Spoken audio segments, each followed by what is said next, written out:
السلام علیکم YouTube family, کیسے ہیں آپ سب لوگ؟ امید کرتی ہوں کہ آپ سب خیریت سے ہوں گے۔ جی تو آج کا جو ناول ہے وہ ہے عشق کا جنون، جس کی رائٹر ہے حرم فاطمہ۔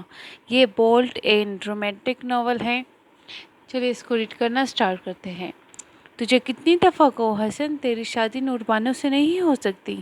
کون اپنے شہر میں پلی اکلوتی لڑکی کو تجھ جیسے گاؤں کے گوار اور ایک بچی کے باپ کو اپنی بیٹی دے گا؟ فریدہ اماں نے غصے سے حسن کو جھڑکا۔ دیکھ اماں، میری پہلی شادی تو نے اور ابا نے ظاہر سی فوجہ کے ساتھ کر دی، اور دیکھ اس نے کیا کیا، کر جوڑ کر اپنے عاشق کے ساتھ بھاگ گئی۔ اب اس دفعہ میں اپنی پسند سے شادی کرنا چاہتا ہوں، تو خالہ سے بات کر۔ حسن دو بدو جواب دیتا فریدہ اماں کو پریشان کرتا باہر چلا گیا۔ پیچھے اماں فریدہ سوچ میں پڑ گئی کہ کیسے اپنی بہن اور بہنوئی کو اس رشتے کے لیے منائے۔ بھائی صاحب، آپ سب جانتے ہیں کہ حسن کے ابا نہیں ہیں، آپ سب میرے بڑے ہیں، مجھے اپنی بیٹی کی دوسری شادی کرنی ہے۔ پہلی والی کا تو حال آپ دیکھ چکے، ایک بیٹی پیدا کر کے اپنے عاشق کے ساتھ بھاگ گئی۔ اب میرا بیٹا چاہتا ہے کہ وہ اپنی خالہ زاد سے شادی کرے۔ آپ سب میرے ساتھ رشتہ مانگنے چلے، شاید آپ لوگوں کو دیکھ کر میری بہن اور بہنوئی کو رحم آ جائے۔ بہت سوچنے کے بعد فریدہ اماں اپنے دیور جیٹھ اور خاندان کے کچھ بزرگوں کو اکٹھا کر کے اپنی بہن کے گھر جانے کی بات کر رہی تھی۔ دیکھ فریدہ، ہم سب تیرے کہنے پہ چلے بھی جائے، لیکن اگر تیری بہن بہنوئی نے نہ مانے تو ہماری کیا عزت رہ جائے گی؟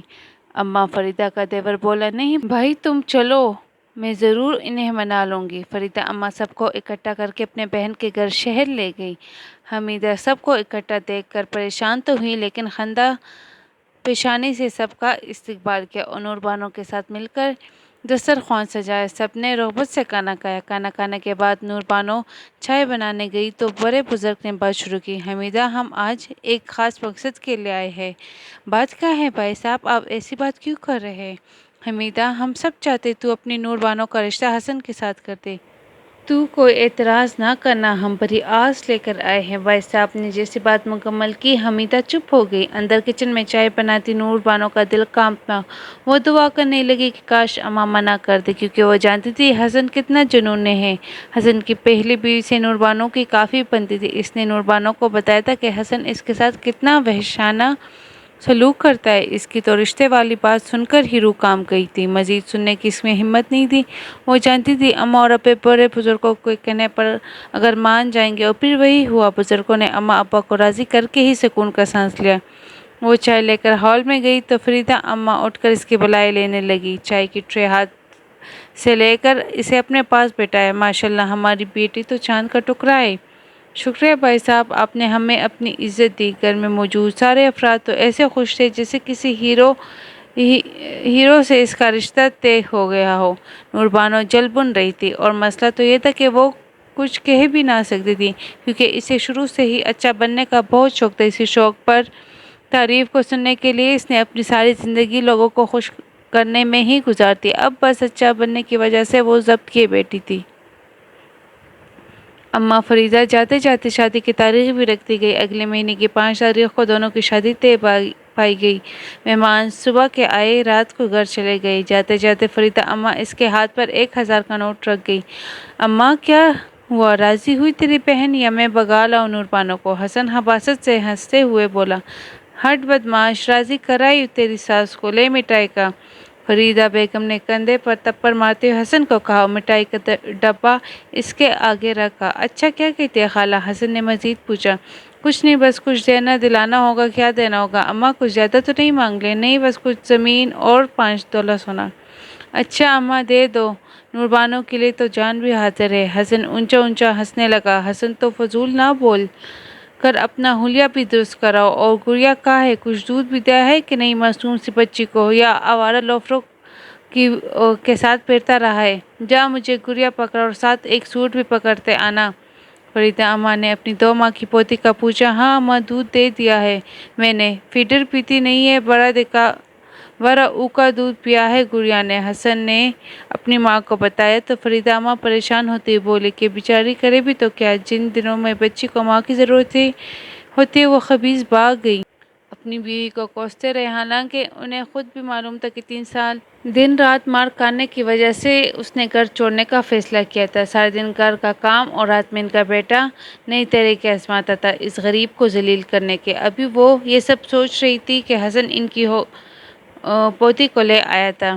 ماں تجھے میرے لیے یہ رشتہ ملا تھا، میری تو زندگی ہی میرے ماں باپ نے برباد کرتی ہے۔ نور بانو روتے جا رہی تھی اور بولتی جا رہی تھی، نور بانو چپ ہو جاؤ میری جان۔ حمیدہ اماں پیار سے پچکاتے ہوئے بولے، اماں کیسے چپ ہو جاؤ؟ تو خود سوچ، جس بیٹی کو تو نے ساری زندگی شہر میں رکھا تو اسے کیسے گاؤں بھیج سکتی ہے؟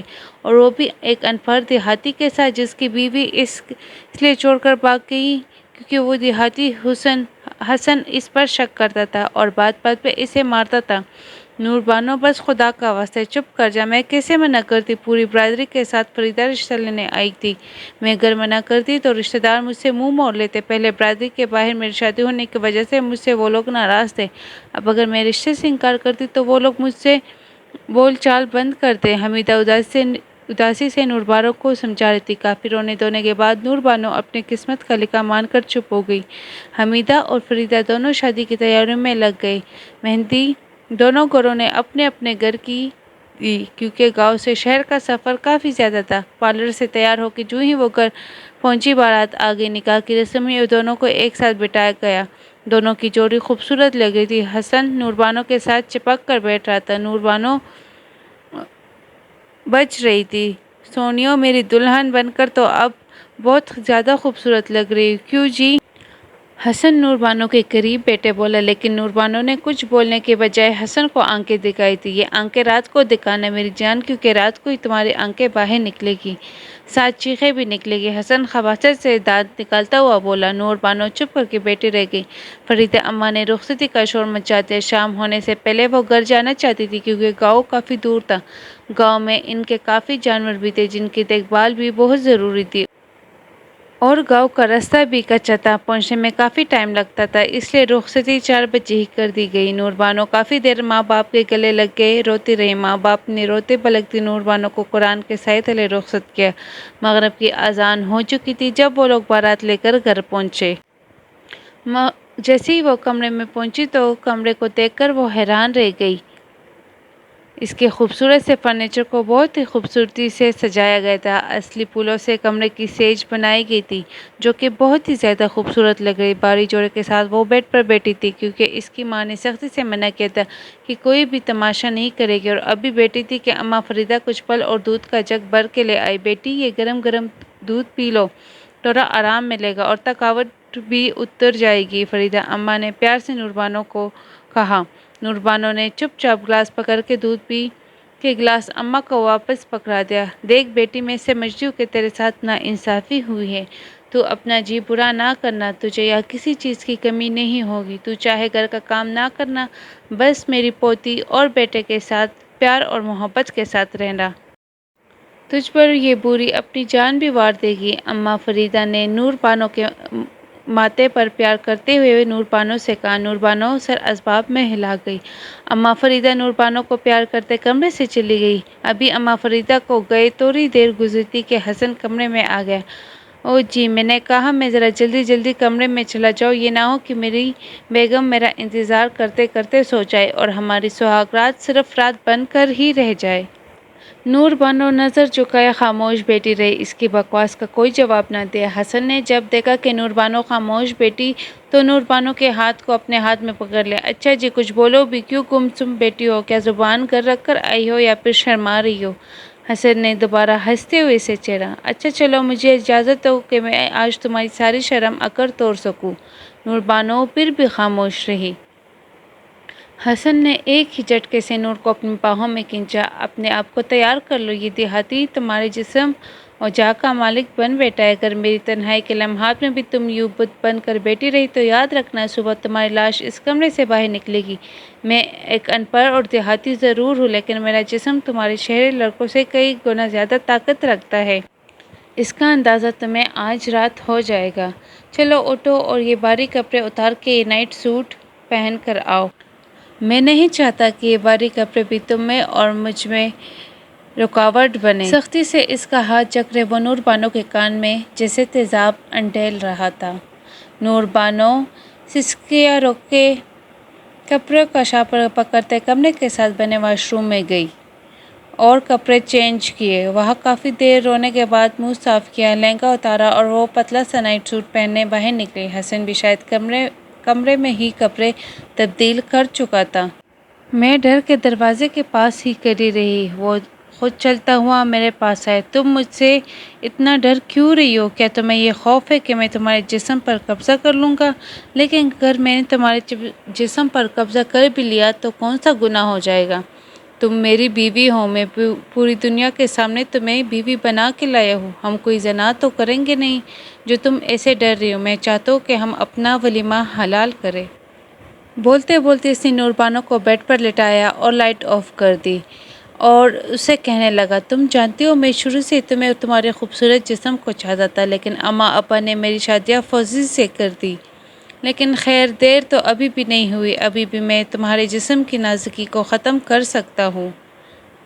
وہ اس کے کان میں بے باک سرگوشیاں کرنے لگا۔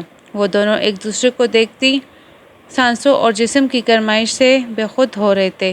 حسن نے اس کی کمر میں ہاتھ ڈال کے اسے اپنے قریب کیا، ہونٹوں کو قید میں لیے اور اس کی سانس پینے لگا۔ نور بانو بے حس و حرکت پڑی رہی، حسن کے کسی بھی بے قراری کا جواب نہیں دے رہی تھی۔ نور بانو، میں تمہیں پہلے ہی بتا چکا ہوں کہ اگر تم نے میرا ساتھ نہ دیا میں اگلی صبح تمہیں نصیب نہیں ہونے دوں گا، لیکن مجھے لگتا ہے کہ تمہیں میری بات سمجھ نہیں آئی۔ غصے سے حسن نے نور بانو کے منہ کو جگڑا اور بولا، بولو دو گی نا میرا ساتھ؟ کہ نہیں؟ جی دوں گی۔